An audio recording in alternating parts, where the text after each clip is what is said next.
Tom, it's September. I can't believe it's September already. Yeah. This is a big month for us. Dave, it's 2021. I can't believe it's... You know what I saw on the internet the other day? This little meme that said, and it was right, it was just pointing out the math. We are as far, in 2021, it's as far from 1980 as 1980 was from 1939. And I just realized how old I am. In 1980, I would have been I think I was in sixth or seventh grade. And 1939 seemed like ancient history. Yeah. And we're as far from 1980 right now as 1980 was from 1939. So Reagan was as far from FDR. Yeah. As we are today from Reagan. Yeah, that's right. That's pretty astonishing. Right. Yeah. It gives you some perception, right? Or perspective, I guess, of how fast time seems to increase as you get older. For those of us who are older, I mean, Reagan, the memory of Reagan is vivid and clear. And think of someone young today, to them, Reagan is like what FDR was for us when we were kids. Yeah. I mean, and we weren't going to go down this whole road, but like I'm thinking about it. I remember watching The Challenger on TV, and I remember that whole thing. And now we've talked about this in other podcasts, we're watching Richard Branson and Elon Musk and is it Gates or whoever else going into space on their own and private air travel. I mean, it's pretty amazing. But I brought up September because this is actually a big month for us. We've got a lot going on, and it's the 20th anniversary of 9/11 coming up, and that's a less exciting thing to be recognizing. You know what I'm going to do on the evening of the 20th anniversary of 9/11? What's that? I'm going to do the thing I think is most fitting. I'm going to be with some of my old childhood friends, and we're going to be in a Scotch club drinking Scotch and telling stories about 9/11. There you go. Yeah. There you go. I'm actually doing the Lincoln Club of Colorado has an annual motorcycle ride, and we've decided to do that on 9/11 this year. So excellent. Be participating in that. If any of our members ride and want to join us, give me a call or shoot me an email. I'd love to pass along the information. It should be a really good time. But we have some exciting things happening this month too. We have obviously Leather Apron Club training.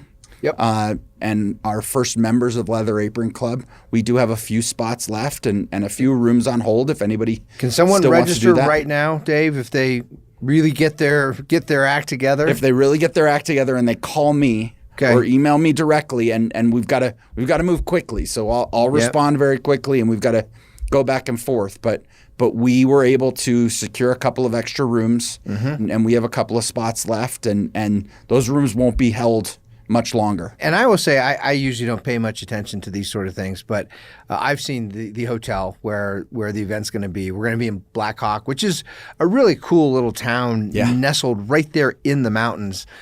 And it's a beautiful facility. I mean, it's really fantastic. Well, it's like a little slice of Las Vegas transplanted into the Colorado Rockies. It's a cool place. And even better, we're not going to be in a hotel ballroom. I hate hotel ballrooms. I hate sitting in those uncomfortable chairs in a hotel ballroom that just feels. We should say this if you're listening to this podcast and you're kind of on the fence, you're thinking, maybe you're not quite sure if you want to do Leather Apron Club or not. It's September 23rd, 24th, 25th, and we have secured a gorgeous, the big presidential suite. And it's fantastic. Right. So this is going to be a relatively small, intimate. This is not a big ballroom with hundreds of people. We're going to be talking and doing our work in a small, private, kind of intimate setting. We're going to get to know each other over the course of 3 days. Well, it's like anything else we do in the Vino Veritas Society. We encourage our members to get together when they're chapters in people's homes, in small private venues where they can speak freely, not worry about who's listening outside the door or who's saying things that they're worried about what's going on. That's what we went for. This is they call it the Penthouse Sky Suite. We are on the 21st floor of a gorgeous hotel in the middle of the mountains. The views are spectacular. Yep. And we're going to feel in what's basically a living room home setting and what's a really high-end loft. And people should also know, if you've heard us talk about Vino Veritas Society chapters. We have chapters, and chapters meet regularly in person, and we prepare case studies, and it's kind of a structured discussion, way to explore the American idea and practice communicating, practice, different strategies, how to be more persuasive and inspiring for other people. If you're interested in that and you want to start a chapter in your hometown, maybe you live somewhere where there are no chapters right now, this is the best way to do it. Come to Leather Apron Club. This is a big reason for Leather Apron Club. Come to our 3 days of training, and that prepares you, that authorizes you to go back home and actually launch a chapter there. That's one of the reasons we're doing Leather Apron Club. And what's awesome is we have people who are not even from Colorado. This is not just in Colorado that people. We have people coming in from other states who are going to go back and start chapters in their states and in their cities and their towns on the East Coast. I would have to look at our roster again, but I believe the farthest away that I know is Maryland. We have someone coming from Maryland to go through the training and go back and start a chapter of the Vino Veritas Society. And I didn't bring that up so that we could sit here and do a little sales pitch. I think we're just both so excited about it that kind of just comes natural. Absolutely.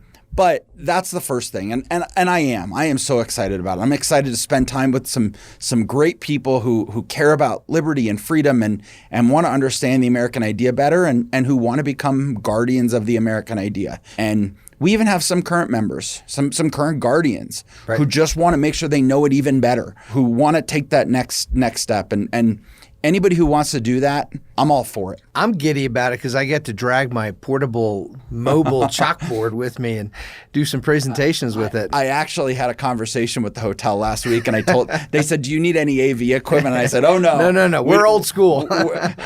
No, I might use something, but you're going to have your chalkboard. That's right. He said, "All right, great. We'll make sure we're prepared to carry that up for you guys." Excellent. So we don't even have to do it. But we have that, and we have something else pretty exciting this month. Something that's not a Vino Veritas Society official event, but something you've taken part in for 9 years now. Yeah. I've been there, I think, for the last 4 or 5. Constitution and that's Week. Constitution Week in Grand Lake, Colorado. So I guess you've been a part of it since almost the beginning. This is the 10th anniversary. You've done the last 9. Yep. Tell our listeners a bit. It's an amazing thing. For those who have never been to Grand Lake, Colorado, it is this picturesque. I mean, I'm talking postcard type of little town right next to this amazing lake. What makes Grand Lake so grand, it happens to be, it's the deepest natural lake, certainly in the entire Rocky Mountain chain. It might be, I would have to look at this, it might be one of the deepest mountain lakes in the world. Right. And so it's amazing. You're up at, 9,000 feet, 10,000 feet elevation, something like that. And there's this gorgeous deep blue water natural lake out there, and the town of Grand Lake sits right on the edge. And those good people who live there on their own as a community, and I want to be really clear here, the town of Grand Lake is like any town across the United States. It's mixed. There's different kinds of people with different interests, different backgrounds, different political views, and they all thought, during the week of Constitution Day is September 17th. Right. That was the day when they actually signed and finished writing the Constitution. They wanted to put on a week-long celebration, and they wanted it to be in part fun, and it is. They have races and music and fireworks, and they've been having some big professional. They're now part of the professional barbecue contest circuit, right? So you can come eat great barbecue there. And they wanted it to be educational too. There's 2 actually new additions on Saturday, which is Saturday's sort of the final day of the whole thing. Yeah. 2 additions this year. They got a flyover coming this year. Oh, that is super cool. They actually have a flyover happening, and how they got all that cleared is awesome. Yes. And they're also, for those, especially those in Colorado, they're a well-known longtime band, Dotsero. Is going to perform on Saturday. Yep. I actually remember my middle school band instructor was a was either friends with or actually played with Dotsero. Okay. And they actually came into our class, and we went and saw them as a band. So I have a long history there. So on the entertainment side, I mean, you get music, food, fireworks, flyover. It's a lot of fun. And it's educational. So they bring in serious constitutional scholars, thinkers, to talk about the Constitution in various aspects. That's been my role. I've been giving talks at Constitution Week now for, is it 9 years that I've been doing that? Yeah. I really am getting old. Well, I'll say this. If more communities across the United States were doing what Grand Lake is doing for Constitution Week, we wouldn't have nearly the problems that we have. Right. And I'm going to try to connect these things. I think communities that have a robust network of Vino and Veritas Society chapters are the kinds of communities more likely to host their own Constitution studies, Constitution Day, Constitution Week celebrations. And this is another reason, right? People should come. Join us on Leather Apron Club.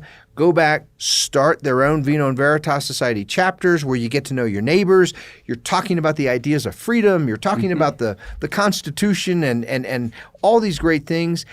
And then that will lead to the creation of Constitution-type celebrations within their communities. Well, it's actually already happening.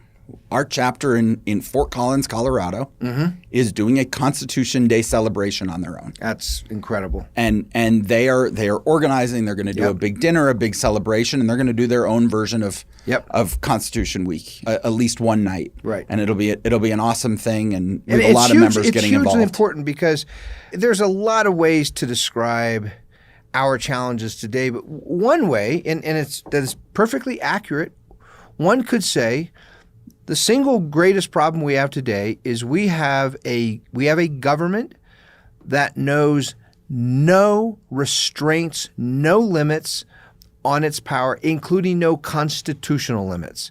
One of the great challenges we have as a nation, as a group of citizens who care about freedom, is trying to recover constitutional government. Sure. A government that is limited, right, to only the few powers that we, the people, actually gave it through our Constitution, rather than a government that just controls our lives and our businesses and our kids' schools and everything else. And one of the reasons we no longer have a constitutional government is the Constitution itself has been attacked for over a century. Right. This has been part of the progressive movement, saying the Constitution is, woefully outdated, it's irrelevant, or even worse, it's racist, it's an immoral document. And the truth is, it's none of those things. No. It's not a racist document, it's not an immoral document, and it's more relevant now in a way than ever before. Trying to shore up constitutional limits on government power, that's more important in 2021 than it was in 1787. Sure. For the simple fact that the government was much smaller back then. And yet they thought that was hugely important to have constitutional limits. So all of these things are connected. What we're doing through the Vino and Veritas Society, trying to create chapters in cities and towns across the country, and at the same time advocating and promoting and encouraging citizens to become more familiar with their Constitution. Remember why the United States Constitution is wise and good.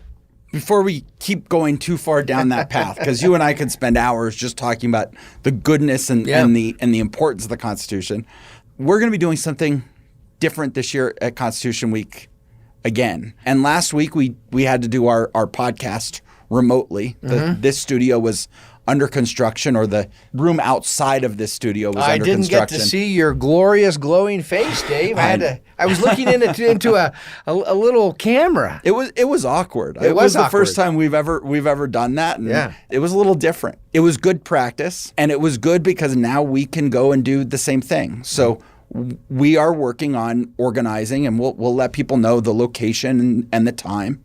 But we are working on doing our podcast remotely. Right. We're going to do it from Grand Lake. We're going to do it at Constitution Week.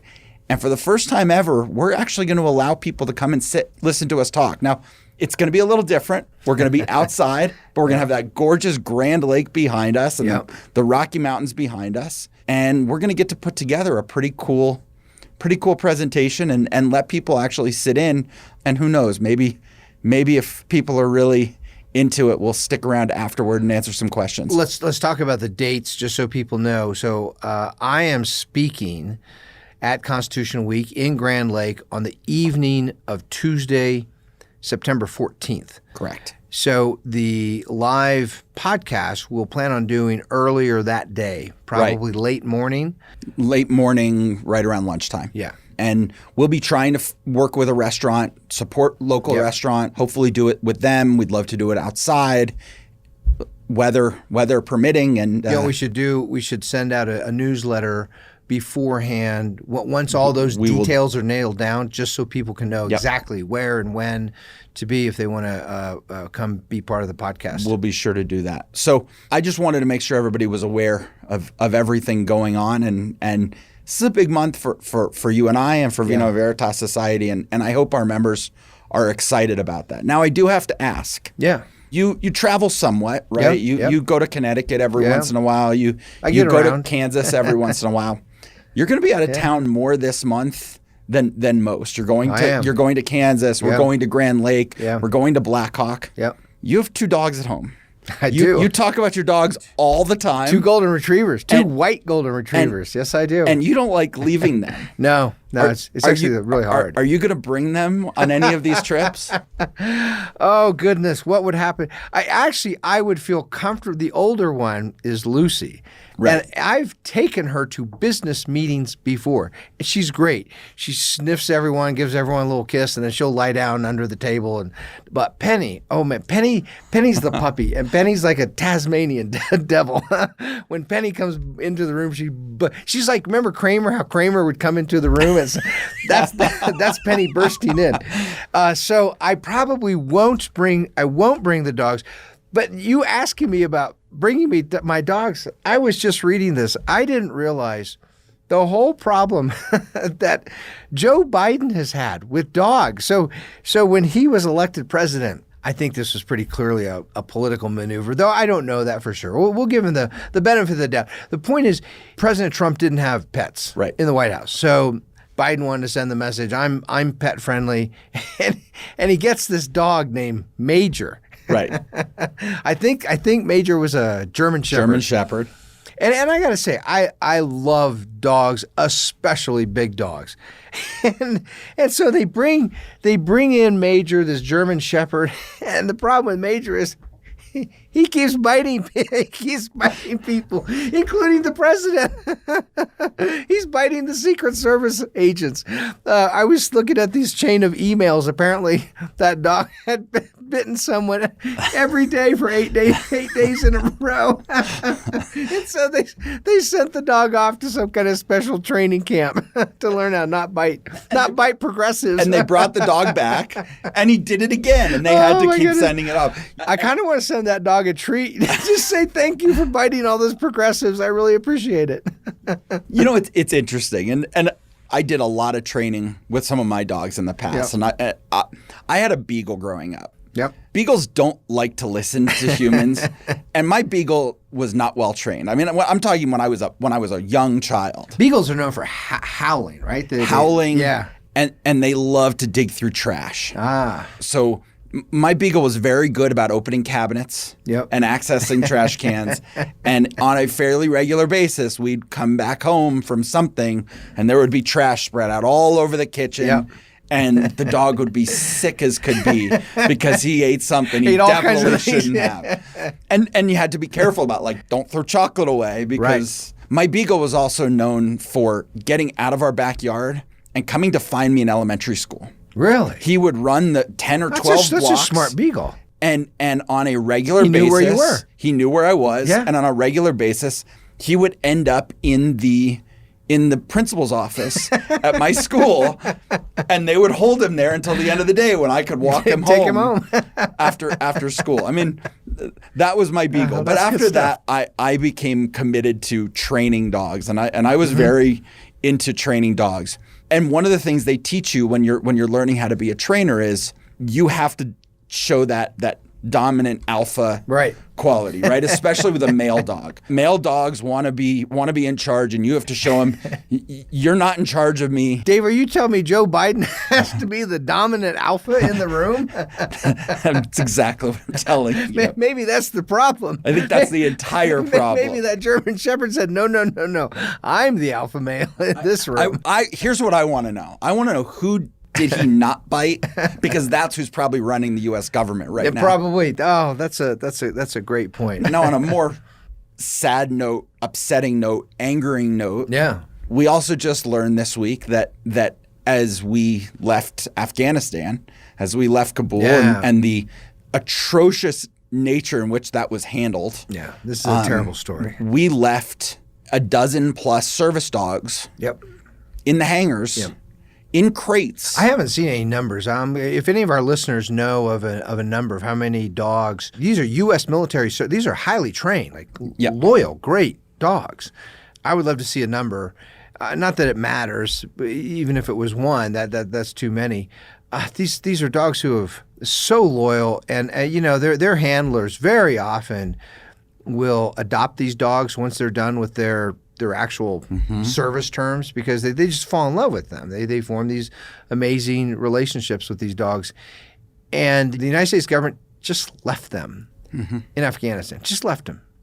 Didn't figure out a way to get their crates onto a plane, or just left them. And it makes my stomach queasy thinking about what these desert-dwelling Islamic fanatics now are going to do to those dogs. I don't know. Torture them, eat them. My guess is it's not going to be good. I feel terrible for those dogs. Or they're going to train them. I mean, these are dogs who are highly capable and highly trainable. Yeah.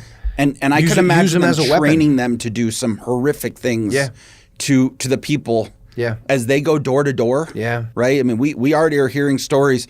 There was the helicopter flying around over the weekend with somebody hanging from it. Yeah. I mean, we're seeing sickening images coming from Afghanistan. They're going door to door hunting people right now. Right. It's hard to believe that they wouldn't be using those service dogs to do the same thing. Yeah. Well, and this sort of brings up, we've been here in recent podcasts, we've been talking about this idea of prudence, practical wisdom, and really the great challenge. It's a very hard thing. It's a hard thing to exercise because it requires so much. It requires to be prudent, or to exercise prudence.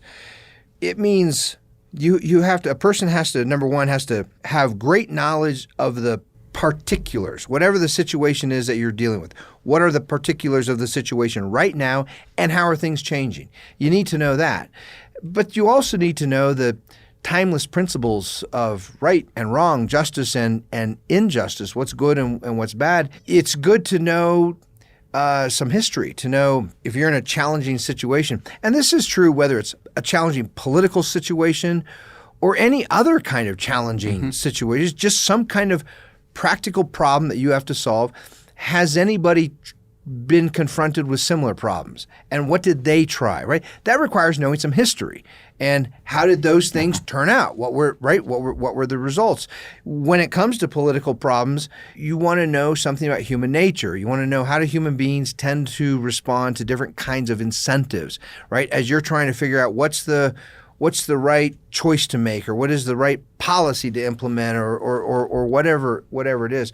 And then you have to have the courage to actually be able to do what prudence says is required. Right. And in some situations, that might be kind of daunting, kind of challenging.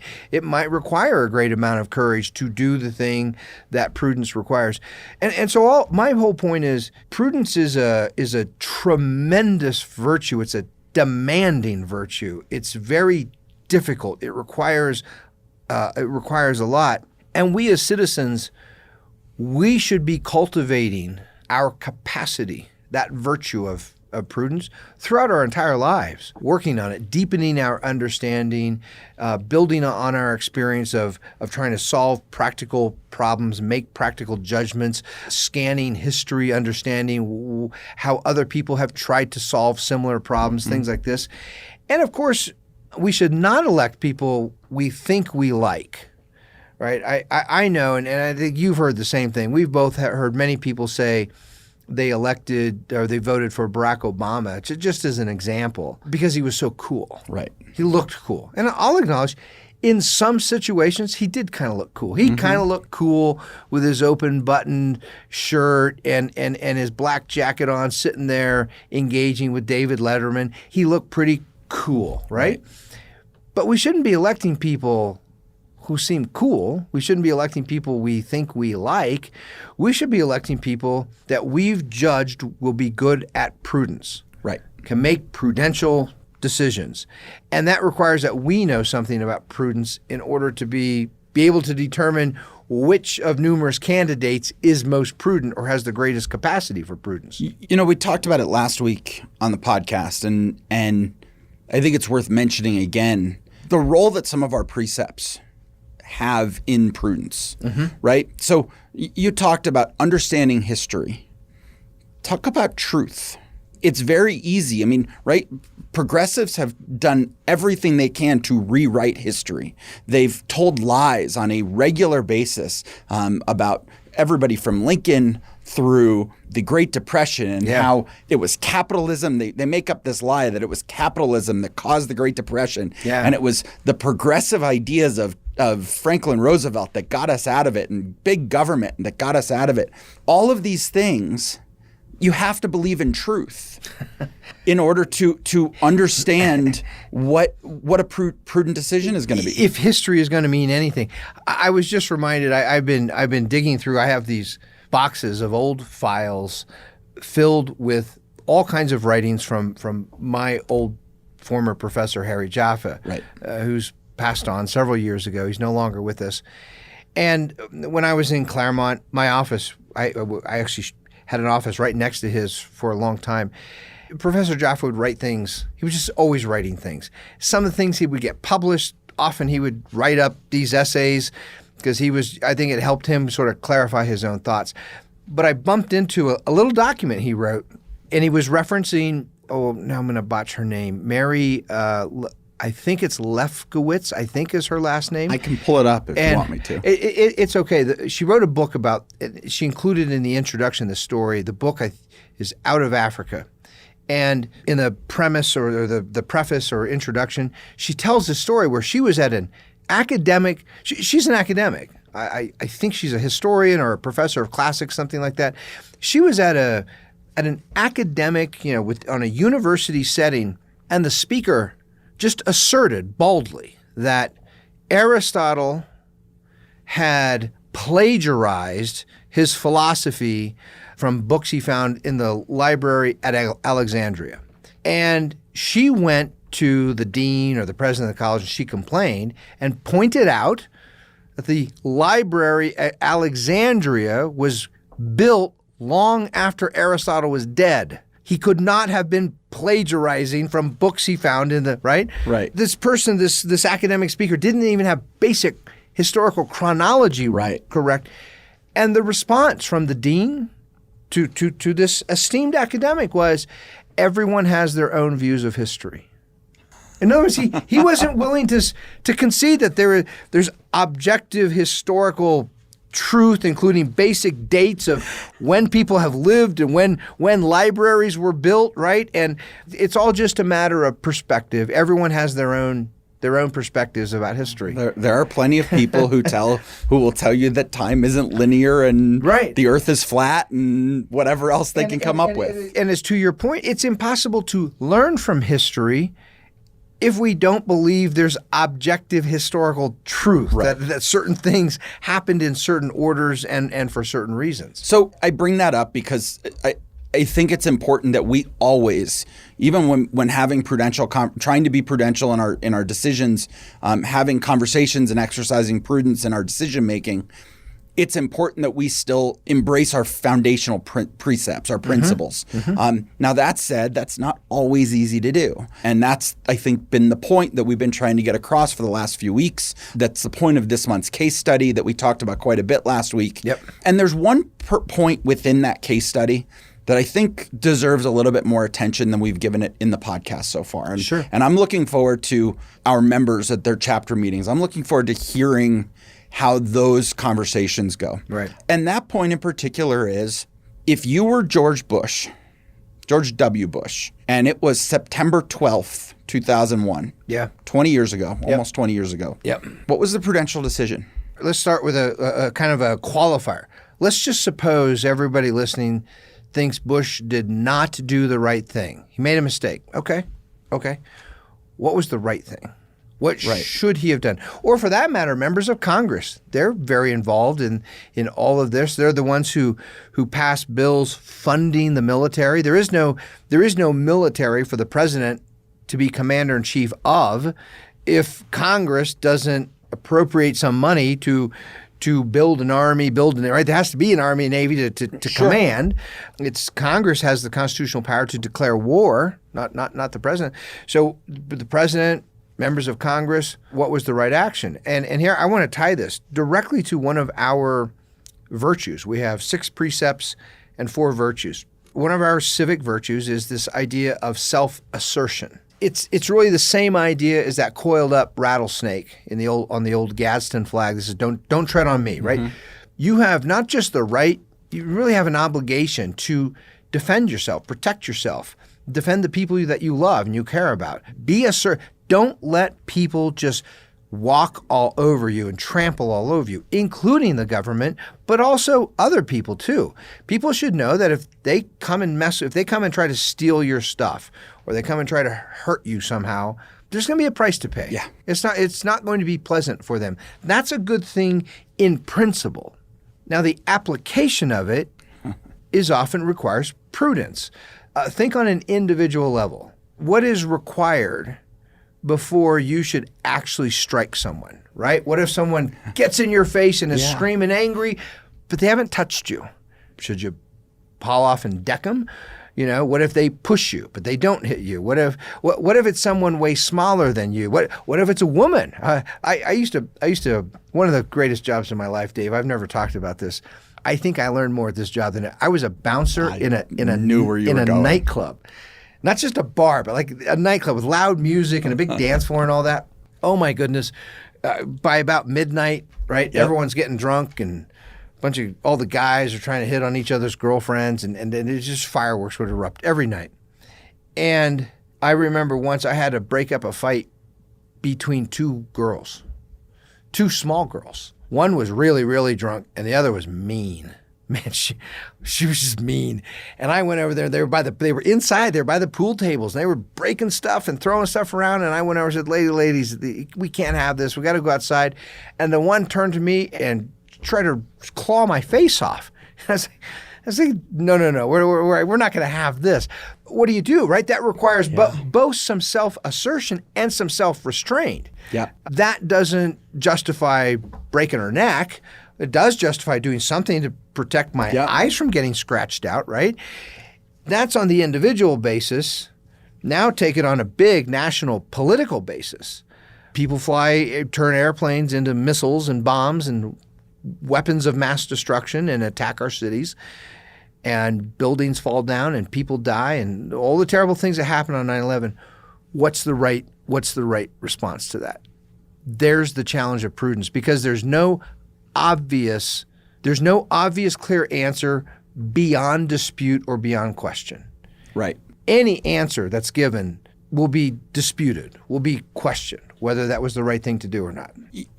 I thought it would be a fun exercise for our listeners to hear us sort of break down this whole question of what do you do on September 12th, the day after.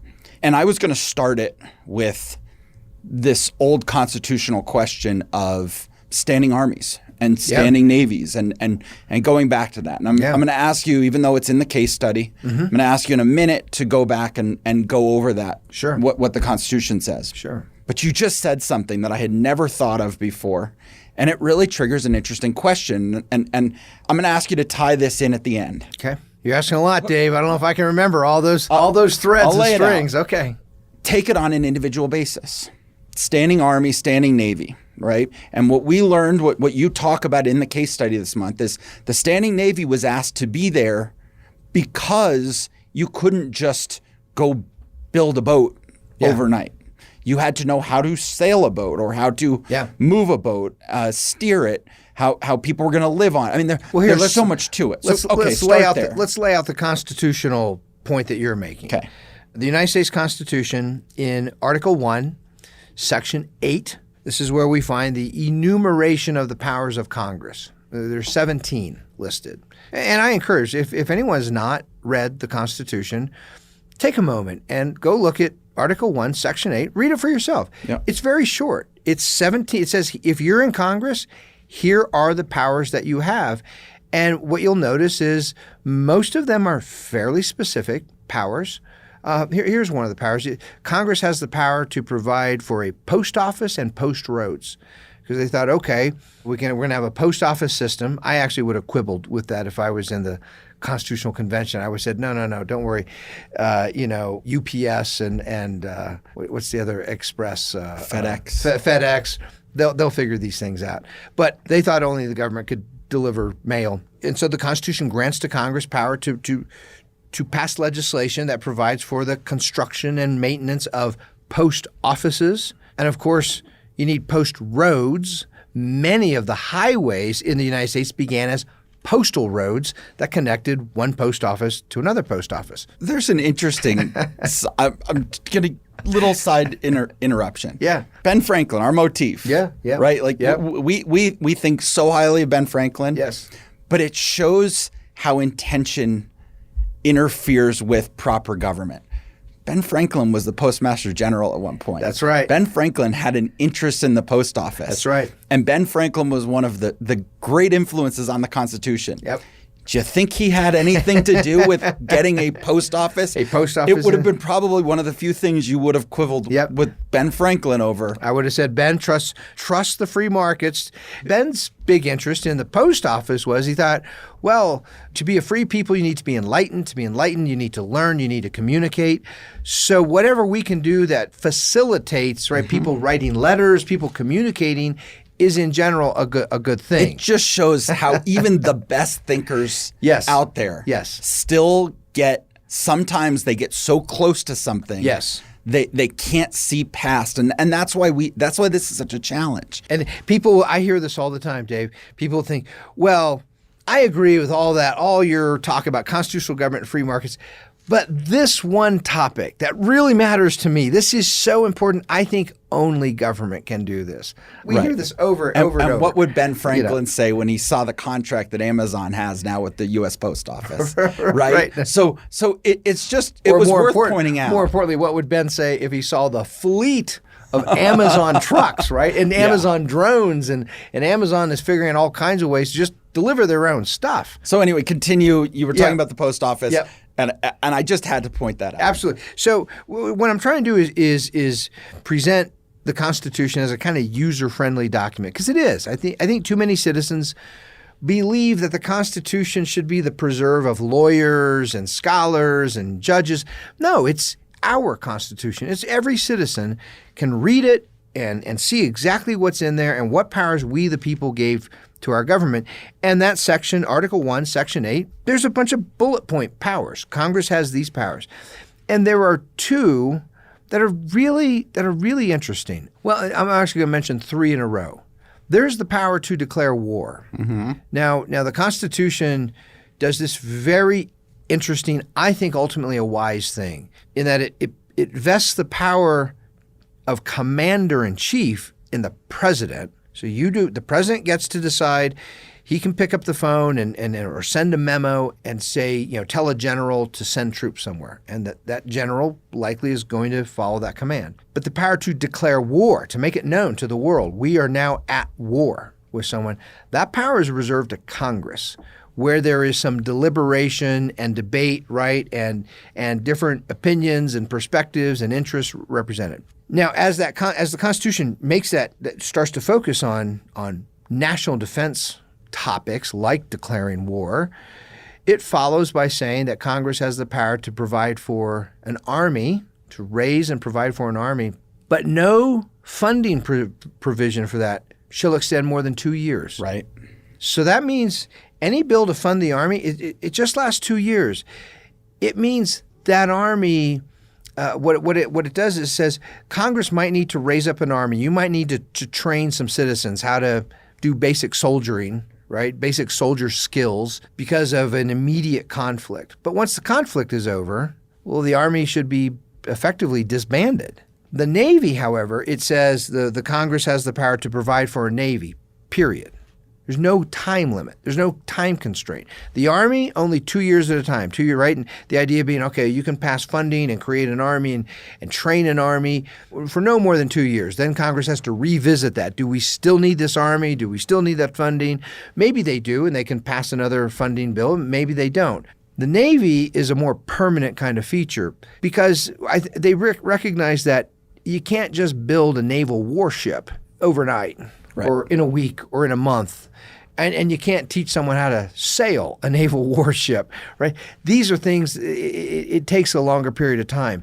And that distinction, how the Constitution treats the Army versus how it treats the Navy more permanent or a much longer term, the Army a much shorter term. And this was the case throughout most of American history prior to World War II. I'm thinking of two very different presidents, Lincoln and Wilson.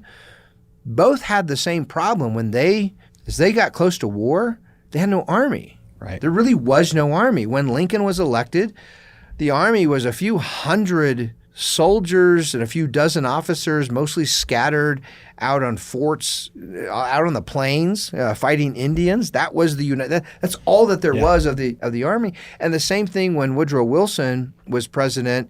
As we got closer to entering World War I, there really was, I believe, the total number of men in arms in the United States Army when Woodrow Wilson was elected was right at 1,000 or slightly under. That's it, right? There really was no great big army.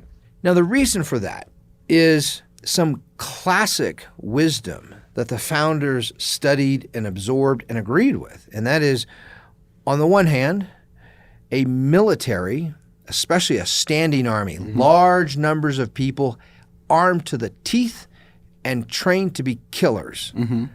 That's dangerous. Yeah. It's really dangerous to have around because you never know for sure that they might turn on you.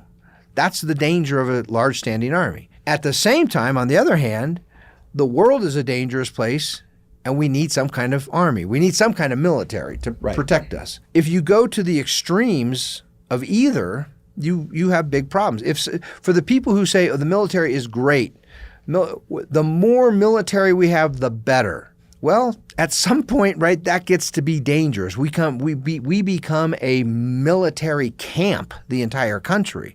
So there's a danger with too much military or too much permanent standing military. Right. If you go to the other extreme and you say, I hate the military, it's all a bunch of injustice and waste and fraud and corruption, we should just get rid of it. Well, that's a very foolish thing as well, because then we're defenseless in a really dangerous world and we're just sitting ducks unable to protect ourselves. You see in the Constitution, the founders trying to find some middle ground.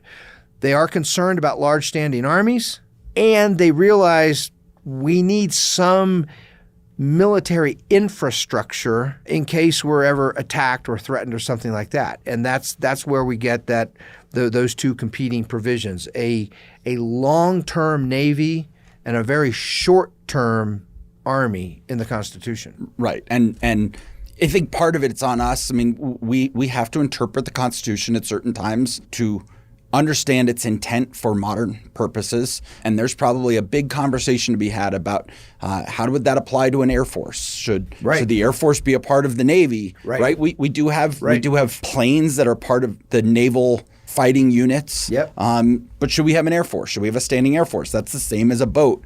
You're not just going to go build these fighter jets and have them available and somebody could just jump in the cockpit and take off, right? Yep. So you have to learn how to do all of that. You talked about the dangers of the standing army to us, right? It could easily turn on us. Right. But we also see the dangers of a standing army in Afghanistan and what just happened with Afghanistan. When their incentives are wrong, when their goals are wrong. Good point. Or if the incentive is to stay engaged and you've got standing military who wants to stay engaged in conflict so that they still have jobs and they still have purpose, and most of these guys, they just want to fight all the time. It can go in a couple ways. Large standing armies, what that means for other nations and other people. Our own large standing army, one direction it can go is they become an army of conquest. They're just always picking fights with people and look, because that's what armies do, fight and kill and blow things up. The other way it can go is our army can become a nanny state, a welfare state for a foreign country. Right. Like in Afghanistan, right, where supposedly they had hundreds of thousands of troops that we trained. It was nothing. Really what we did is we coddled them and spoiled them. And the United States military is what kept some semblance of peace and order there. And the moment they left, hell, before they even left, the moment that Afghani Taliban members and others realized the Americans are leaving, man, they swept in and that order and peace was gone. Right. I mean, it's interesting, and I don't want to go back down this road, but it's similar to the story about Ethiopia that we talked about several weeks ago. Absolutely. Right? The Russians had been basically controlling Ethiopia. As soon as the Soviet Union collapsed and the Russians were out of there, it was kind of mayhem. And that allowed horde dictators to come in and take over. There's another fear, though, about the standing army, and that is in the military, you don't have the choice of self-assertion or self-restraint nearly as much. And that's because there's a chain of command. And within the military, if you don't follow chain of command, you're gone. That's right. And we did just see that. Or worse, meaning at a minimum, you get kicked out. Or worse, right? I mean, you might, depending on the situation, you might be court-martialed or something like that. I mean, you might be punished somehow. We all saw the movie A Few Good Men. That sort of went along those lines, right? And at the same time, we have now Lieutenant Colonel Stuart Schiller, I believe his name is, and he is somebody who spoke up. And he said, I posted his video on my Facebook feed. If people want to find it, it's right there. And I think a lot of people probably, especially the ones who would be listening to our podcast, they've probably seen this. And he was somebody who decided to speak up. He said what the leadership within the military has done is unacceptable, and they need to take responsibility for it. There was no, oh, you're right, we're sorry, we're going to take responsibility for what we did. Right. They said, excuse you, you're speaking out of turn, you're out of here. You're out of here. And he raised a very simple question. He said, there was a conversation and a decision was made to close the military air base in Afghanistan. Now, this was a military facility. It was highly fortified and secured. That was the place to safely land and take off aircraft. Not the commercial airport in Kabul. It was the Bagram Air Base. And this Marine pointed out, he said, as that conversation was going on and the decision was made to shut down the military air base first, before the withdrawal was finished, why didn't somebody stand up and say, wait, this is stupid. Why would we close down the air base first before we have airlifted everyone out that we need to airlift? Why don't we want a secure military air base there? That's a great question, right? And for asking that question publicly, he was dismissed. Well, he was asking a question of why didn't anybody exercise prudence? That's right. Yes. This clearly wasn't a prudent decision. Yeah. We've all seen the results of it.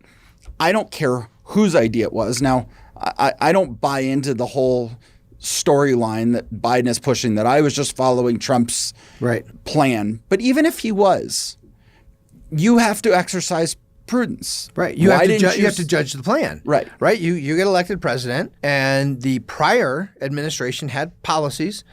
Well, part of being president, part of exercising prudence means looking at those policies and say, evaluate them. Does this make sense or does it not make sense?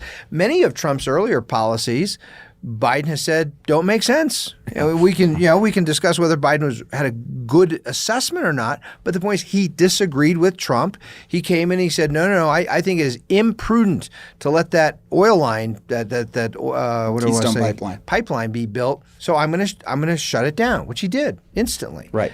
So he reversed many of Trump's earlier policies.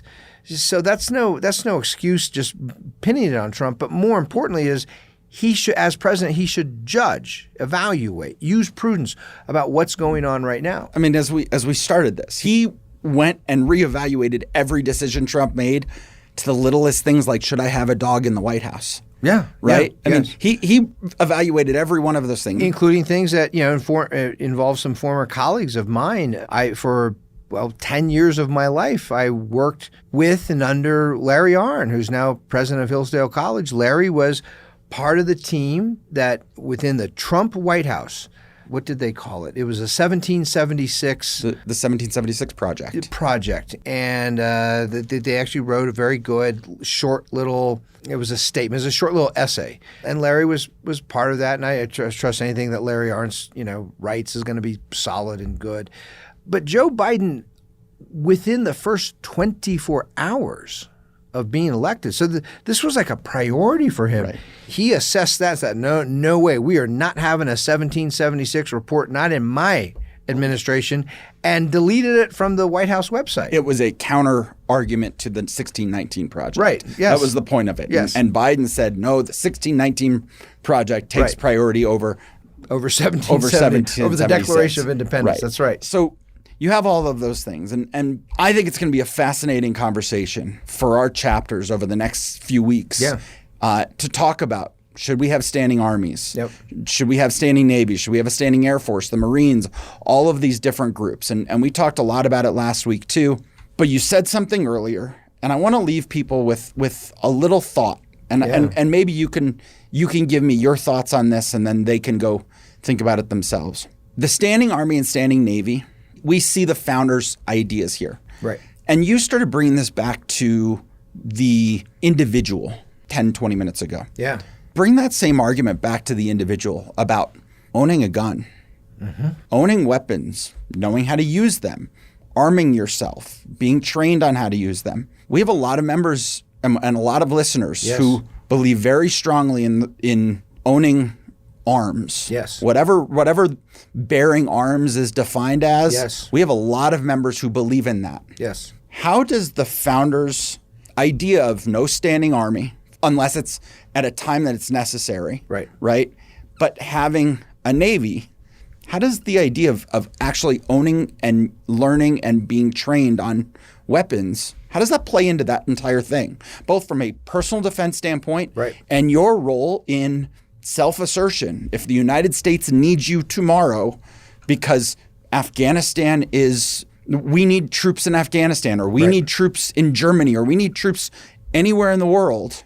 Well, I think the piece there that sort of fits in and helps tell a complete story from the founders' point of view is the whole idea of the militia. State militias were citizens armed to the teeth, willing to stand up to defend their state and or defend the nation if needed. Remember, the president does have constitutional power to call the state militias into service if some emergency actually requires that. So while the founders said, okay, we're not going to have a permanent standing army. We are going to have a long-term strategy with our Navy because we need naval warships and people who know to sail them and all of that. And then the third piece of that, sort of the third leg of the stool, is we're going to have citizens armed to the teeth who can form a militia if and when we need it. And that reliance on the militia, it's a really interesting that when you consider those incentives, how the incentives of armed citizens serving together as a militia, how they have very different incentives than bureaucrats who work at someplace like the Department of Defense. Yes. Right? The Department of Defense is a permanent bureaucracy. Different parts of the Department of Defense get more money when they're engaged in conflicts, so they're incentivized to go find conflicts even when there aren't ones. Whereas citizen soldiers, their interest is, first of all, they don't want to fight if they don't have to, because that means leaving their house and their business and their family, and they don't want to go do that. If they really have to, they will, but then they want to win as quickly as possible and come back home. The citizen soldiers don't have an interest in, romping around the world looking for enemies, looking for, in the famous line of John Quincy Adams, looking for monsters to slay afar. They actually want to come home. And that whole view of, how do we look at military engagement? How do we look at how to keep ourselves safe? How do we keep ourselves safe as an individual? How am I safe in my house? How do I keep my family safe? How do I keep fellow citizens safe? How do we together as fellow citizens keep our country safe? All of this points to this grand notion of prudence. Right. Even at the individual level, any wise personal gun training program begins not with shooting a gun. It begins with a very serious discussion of, if you're going to own a gun, you need to know what happens the moment you pull your gun on someone. Yep. Because your life is going to change. Yep. The minute whether you end up pulling the trigger or not, the minute you pull a gun on someone, your life has just changed. So there again, that's a very prudential question. At what point do you actually point a gun at someone? At what point do you pull the trigger? Sometimes it might be obvious. Sometimes it might not be obvious, right? Whether you should actually shoot and kill someone or not. Same thing, this goes back to our question, what should the president have done the night of 9/11 or the morning of 9/12? What should members of Congress done? One of the concerns, one of the more concerning interpretations floating around, there are people making an argument, and it's not baseless. I don't know that I'm persuaded, but there is some merit to it, that the current president is not merely feckless and incompetent and senile, that there actually might be a long-term strategy behind this. And the long-term strategy is, let's leave Afghanistan in a totally irresponsible way that empowers the enemies of America, empowers them in Afghanistan, so that they'll be more likely to threaten America. Because you know who wins? If Afghani Taliban members and Al-Qaeda members, if they threaten America or actually maybe launch some future terrorist attacks, it's bad in many ways. It's bad for America, but it's not bad for everybody. Right. If you work for the Homeland Security, Department of Homeland Security, it's good for you. You're probably going to get a bigger budget. You're likely to get it right. If you're part of the progressive national security infrastructure, it's probably good for you. If you want to expand government control over Americans, having an emboldened Al-Qaeda in Afghanistan is good for progressivism in America, because it offers yet another excuse, another justification to expand government control over the lives and properties of America. When right after 9/11, I was out in Claremont, California, and one of my colleagues is an exceptional and spirited scholar, student of these matters. His name is Angelo Codavilla. And Angelo has a long, long history in not just teaching international relations and diplomacy, but also serving in the State Department. He also served for a long time in the United States Senate on their Foreign Services Committee. And Angelo laid out the case. He said after 9/11, the response should be the United States, we should find out exactly which regimes were assisting. Made that possible, helped provide the training, the funding. Those guys didn't just do that all on their own. And then go hit those regimes, Iraq, Afghanistan, and hit them. This was Angelo's argument. And it's a tough pill to swallow, but I'm going to make the case here in just a moment. Why? He said, hit them so hard so that everyone in that country who survives will be scared to death to ever mess with the United States again.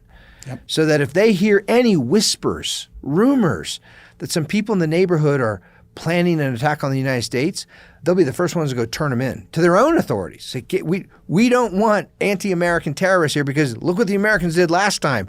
We don't want that to ever happen before. His argument, and this piece, I think he's certainly right. When you ask the great question, the grand question, what is it they want? Those people who attacked us. And I want our listeners to think about this as we get closer to the 20th anniversary of 9/11.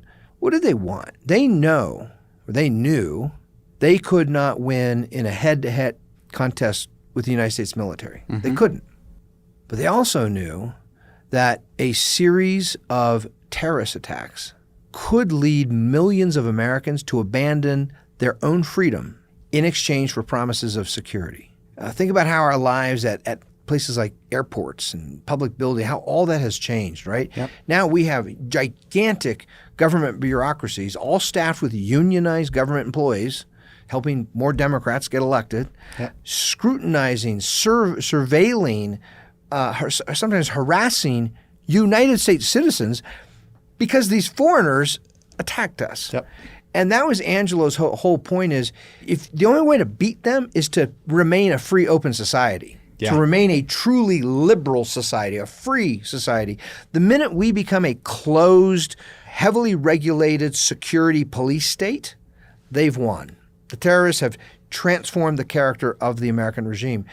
And I think it's worth, looking at the last 20 years and saying, are we as free or freer than we were 9/11?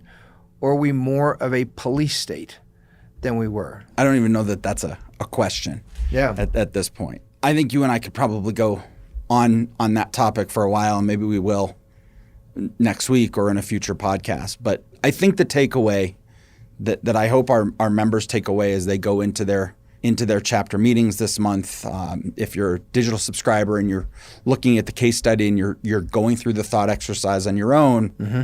Think about all of these things and think about the dominoes. Don't go on your gut reaction. Don't go on your feelings, but mm-hmm. go on the principles.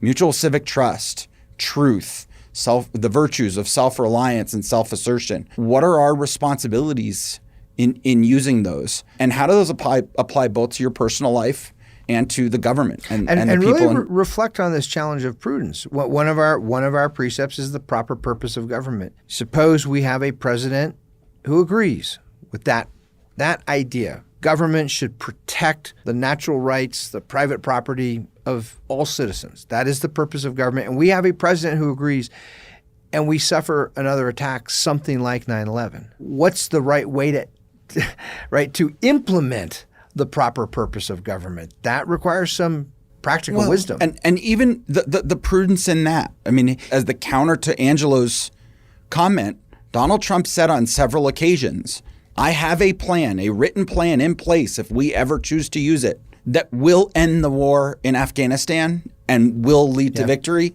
but I don't want to kill 10 million civilians. Right.